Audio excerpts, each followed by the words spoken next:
Welcome back to another Chef Knives to Go quick look product review. I'm Steve Gamache, and what we have right now is the Ikeda Origami Super Bunka 170mm knife.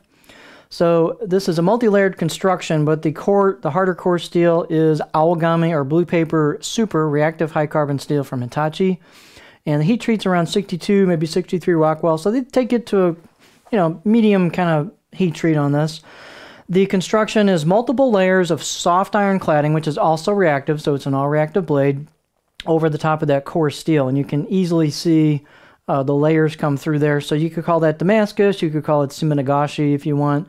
So they looks like they etch it to bring out those layers there, and then here's your core steel coming out towards the edge.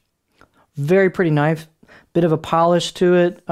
So these are just aesthetically really nice looking knives. I have their 250 Guto kind of KS clone knife, and the reactivity is not too high on it, so it's reasonably decent on reactivity on the cladding and the core. Now, they're not all, every knife might not be like mine, but I don't think the reactivity is especially high on these, so that's kind of a cool side benefit. Not super reactive in my experience. The weight and dimensions will vary a little bit on knife to knife for these, but this one's 132 grams or 4.7 ounces. Very light. Edge length is about 170mm on the money from the tip to the chin, the back of the heel. 6.7 inches. Overall length about 312 millimeters or 12.3 inches. Blade height at the back here is about 45.4, so some height to it and lots of clearance for the cutting board for your knuckles and your fingers.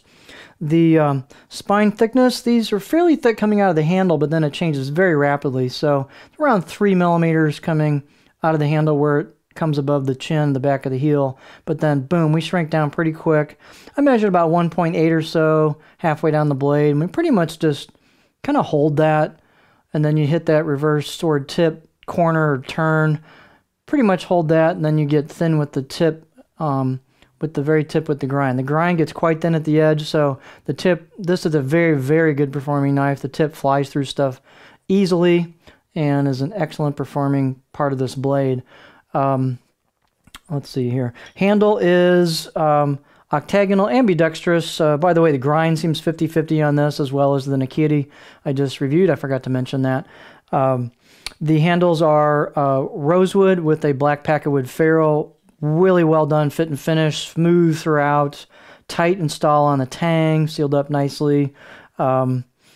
This particular one, these will vary a little bit, but this particular one, it's a little hard to see even with the decent camera, actually good camera and lighting and such, but it's really pretty kind of reddish tones to this and nice figuring. So these will vary a little bit, but you can get some really, really nice looking handles in, these batches. So I've seen some pretty cool looking ones. This is one of them.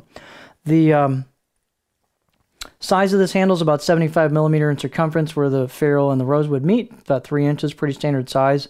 They've got kind of a signature curve from the choil, the back part of the blade, into the neck for your finger on a pinch grip. Very comfortable on a pinch grip.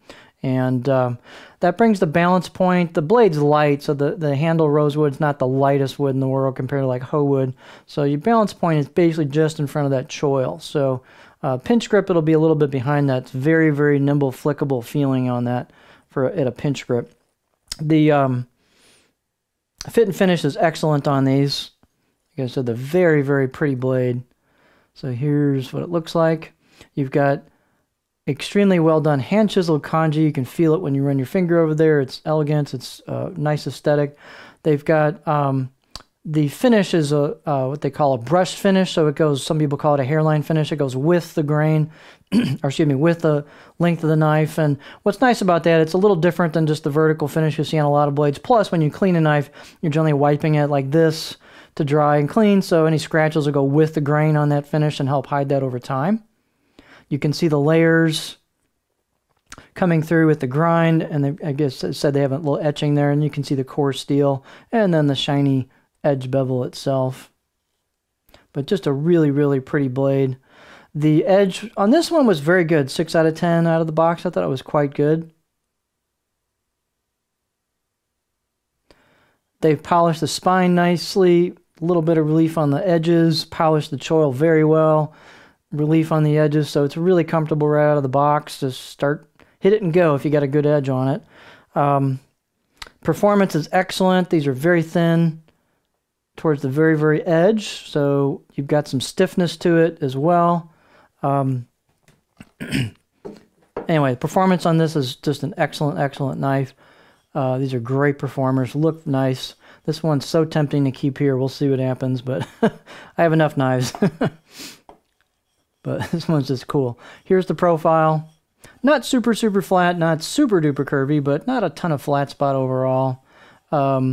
I can get in here before I start hitting the tip as far as how far I can raise it. So you can definitely rock over medium to low stuff, medium to medium small stuff.